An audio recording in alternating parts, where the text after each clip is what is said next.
Ils défoncent la mauvaise porte au mauvais moment. Des éclats de bois volent sur le sol.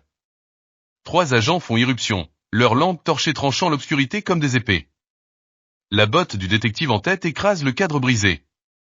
Son sergent le suit, main sur l'arme. Leur capitaine observe les dégâts. Une femme se redresse brusquement dans son lit, aveuglée par la lumière crue. Elle ne porte qu'un débardeur et des sous-vêtements. Mains en l'air, qu'on les voit, aboie le détective. Elle les lève lentement, ses yeux s'habituant au chaos. Meubles renversés, papiers éparpillés. Puis la lampe torche s'arrête sur une veste bleu marine. Des lettres dorées et pelle FBI. Le faisceau reste figé. La respiration du sergent change. Quelque chose bascule. La veste pend comme un témoin silencieux. Pourtant, ils avancent. Mauvaise cible. Agent fédéral. Elle reste calme, notant numéro de badge, heure et visage. La plupart des victimes paniqueraient. Elle calcule. Le détective fouille son sac trop habilement, glissant quelque chose dans la poche avant de le ressortir. Eh bien, dit-il en tenant un sachet de poudre blanche. Ses lèvres s'incurvent légèrement. Ses papiers fédéraux sont bien en vue. Le téléphone sur sa table de nuit contient 15 ans d'affaires. Son enregistreur dans la lampe tourne depuis que la porte a explosé. Chaque mot, chaque pièce de preuve fabriquée, capturée. Je veux voir votre mandat. Nous n'en avons pas besoin pour une plainte de bruit. Il en faut un pour une fouille aussi poussée. Sa voix porte une autorité. Le sergent hésite. Vous avez dépassé le cadre de toute plainte pour bruit. Vous êtes avocate, vous ? Demande le détective. Je connais mes droits au titre du 4e amendement. C'est une perquisition illégale. Il invoque un signalement anonyme. Elle cite Miranda v. Arizona, Terry v. Ohio, Map v. Ohio. La voiture s'éloigne, les vitres scintillant sous le lampadaire. Le bavardage routinier grésille à la radio. Rien dans cette nuit n'a rien de routinier. Contrôle routier sur l'autoroute. La nuit avance en rythme. Ils ignorent ce qu'ils ont déclenché. Le sergent chuchote. Tu crois qu'elle a entendu parler de l'enquête ? Le détective jette un coup d'œil dans le rétroviseur. Quelle enquête ? Tu sais très bien de quelle enquête. Silence. La radio comble le vide. Elle ne peut pas savoir, dit le détective, le doute dans la voix. Et la femme mémorise chaque mot. Il tourne sur Main Street. Le poste de police se dresse devant eux, béton et lumière fluorescente. Le détective se gare dans l'aire de transport des détenus. Les caméras de sécurité suivent leur arrivée. Ça peut se passer facilement ou durement, dit le sergent. Laquelle de ces options protège vos carrières ? Demande-t-elle. La question glace l'air. Qu'est-ce que c'est censé vouloir dire ? Réfléchissez bien à vos prochaines actions. Le détective la tire de la voiture, les menottes lui mordant les poignets. On va t'apprendre le respect, marmonne-t-il. Elle ne résiste pas, mais catalogue chaque violation. Les caméras piétons enregistrent tout. À l'intérieur, le sergent de garde lève les yeux. Qu'est-ce qu'on a ? Possession de cocaïne. Résistance à l'arrestation. Je n'ai pas résisté, dit-elle.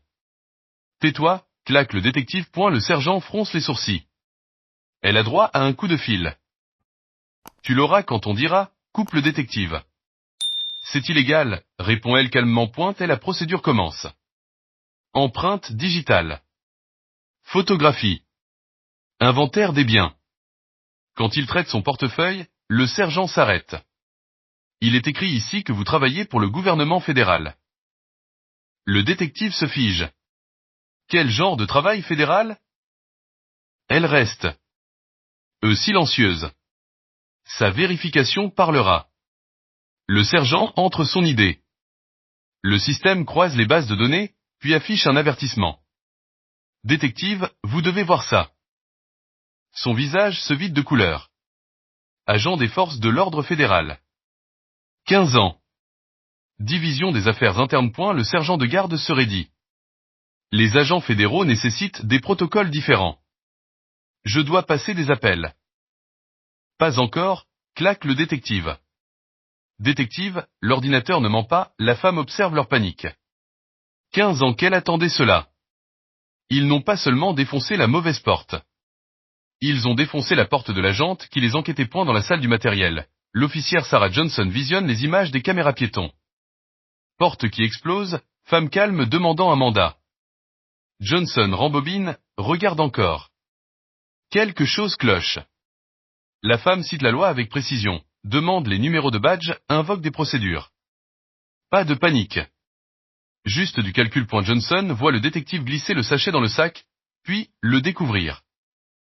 Elle se sent malade.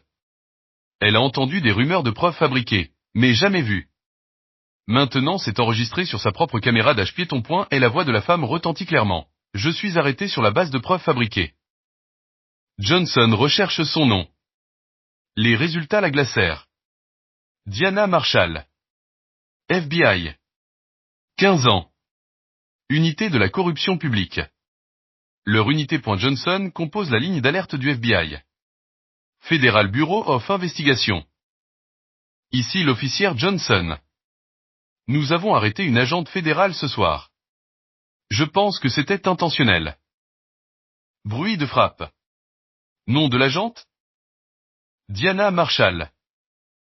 Où est-elle maintenant? Cellule de détention. Il la traite pour possession de drogue. Vous en êtes certaine? J'ai des preuves. Images des caméras piétons. La drogue a été placée. Ne laissez personne supprimer ces images. Gardez-la en sécurité. Nous envoyons une équipe. La ligne se coupe. Johnson reste entouré de caméras en charge. Chacune contient la preuve de la corruption. Et sa radio grésille. Capitaine Wilson, toutes les unités, accélérez le traitement de Marshall. Transférez-la au comté dans l'heure. Le sang de Johnson se glace. Il se dépêche d'enterrer l'affaire. Elle saisit le sac de preuves de Diana. À l'intérieur, mêlés au portefeuille et aux clés, se trouvent les papiers fédéraux. Agent spécial du FBI Diana Marshall.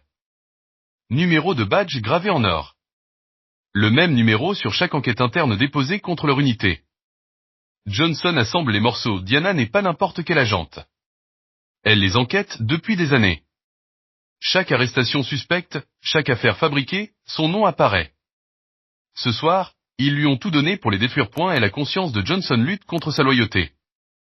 Ces hommes l'ont formé. Mais une famille ne fabrique pas de preuves, n'arrête pas des agents fédéraux. Son téléphone vibre, supprime les images des caméras piétons. Panne d'équipement. Elle tape « Bien reçu », mais au lieu de cela téléverse les images sur un serveur sécurisé du FBI. Le capitaine Wilson entre. Tu as effacé? J'y travaille, monsieur. Bien. Ça reste entre nous. Sa pression prouve que ce n'est pas leur premier camouflage. Johnson comprend que Diana documente tout depuis le début. Et maintenant Johnson est le témoin clé. Chez lui, le directeur adjoint du FBI James Rodriguez répond à sa ligne sécurisée. Diana Marshall est sa meilleure agente infiltrée, 15 ans de service impeccable. La police locale l'a arrêtée. Accusation de drogue. Les officiers sont ses cibles. Sa mâchoire se serre. Où est-elle? Détention du métro. Ils accélèrent le transfert. Négatif. Stoppez ça immédiatement. Rodriguez mobilise une équipe fédérale. Puis la balise d'urgence de Diana s'active seulement en cas de danger vital. GPS, le poste de police. Rodriguez ordonne une réponse complète. Unité tactique, spécialiste des preuves, mandat prêt.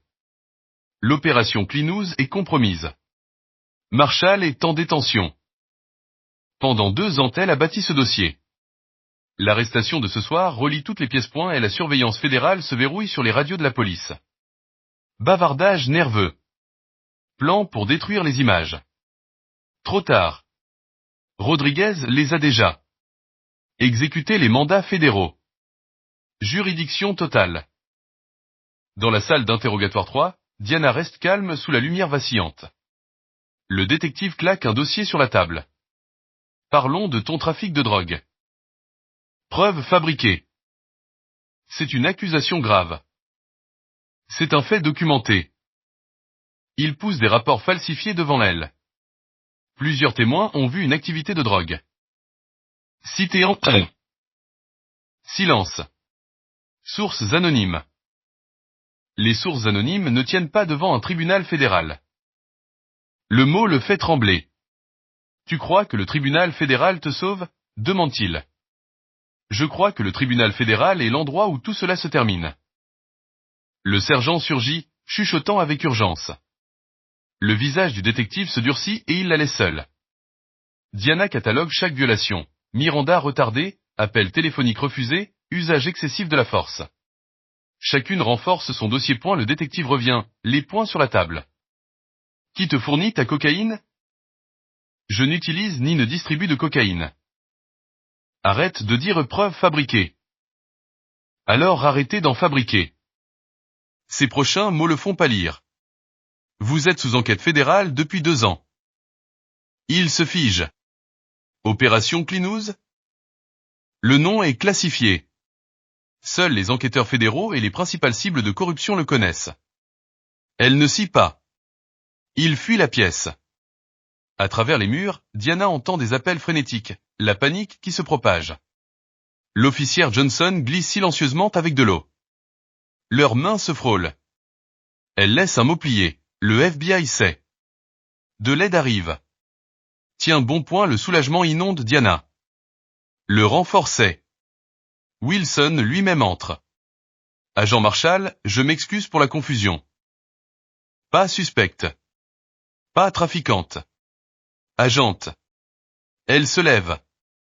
Je voudrais maintenant mon appel téléphonique. Johnson rend discrètement son badge. Le poids la stabilise. Wilson l'escorte vers la sortie. Toutes les charges abandonnées en attendant enquête. Elle signe en silence. Pas de rancune, tante Wilson. Cela reste à voir, répond Diana. Point dehors, l'aube se lève. Elle s'assoit dans sa voiture. Rodriguez appelle, statut? Ils nous ont tout donné, preuves fabriquées, violation constitutionnelle, obstruction. Tout documenté. Excellent. Le raid fédéral commence. À l'intérieur, Wilson fait les 100 pas. Vous comprenez ce que vous avez fait, exige-t-il. Vous avez arrêté une agente fédérale qui nous enquêtait depuis 2 ans. Il jette le dossier de Diana sur son bureau. Rapport, mémo, registre de preuves, son dossier en béton. Le téléphone du détective vibre. Mandat fédéraux exécuté dans 30 minutes. Prenez un avocat. Ses mains tremblent. C'est fini. Le téléphone de Diana affiche un autre message. L'opération Cleanhouse entre en phase finale. Elle s'éloigne alors que le poste s'enflamme de chaos. Trop tard.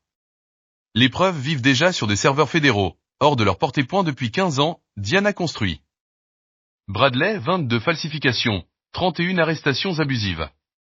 Wilson, complot pour diriger une organisation criminelle. 1. Les crimes sont lus à haute voix, chaque violation documentée. Ce n'est pas du travail de police, dit Diana à Morrison. C'est un complot. Elle fait écouter un enregistrement du raid, la propre voix de Morrison en train de placer des preuves. Leurs crimes sont indéniables. Rodriguez explique. Sa balise s'est activée. La surveillance fédérale a tout capté. Elle ne paniquait pas, elle collectait des preuves. Un enregistreur dissimulé dans sa lampe de chevet confirme le raid en détail. 15 ans d'enquête aboutissent ici.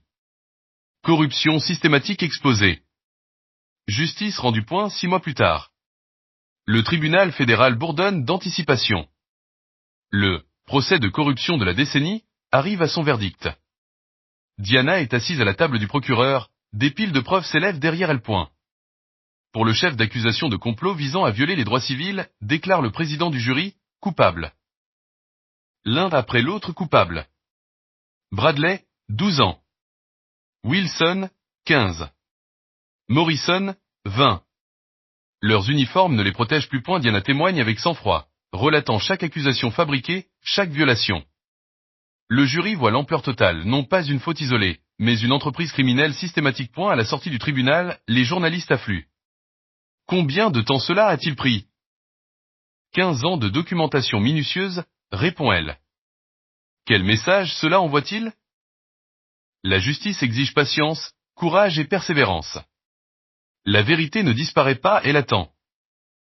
L'officière Sarah Johnson la rejoint, l'insider qui a choisi la conscience plutôt que la corruption. Son témoignage a assuré les condamnations. Désormais, elle travaille avec des groupes fédéraux, un nouveau départ gagné par le courage moral. Dehors. Les manifestants réclament des réformes. Le changement commence. Règles renforcées pour les caméras piétons, surveillance accrue, confiance communautaire lentement reconstruite. Les victimes sont indemnisées. Les crimes enregistrés à jamais. Le téléphone de Diana vibre. Rodriguez, travail exceptionnel. Ta prochaine mission, abus dans les centres de rétention pour immigrés. Cela peut prendre des années. Je la prends, répond Diana. C'est ce qu'elle est. Elle s'éloigne, mission renouvelée. La justice ne s'arrête pas à une affaire. La corruption se cache dans l'ombre, mais les agents fédéraux apportent la lumière. Et la lumière gagne toujours, une enquête patiente à la fois.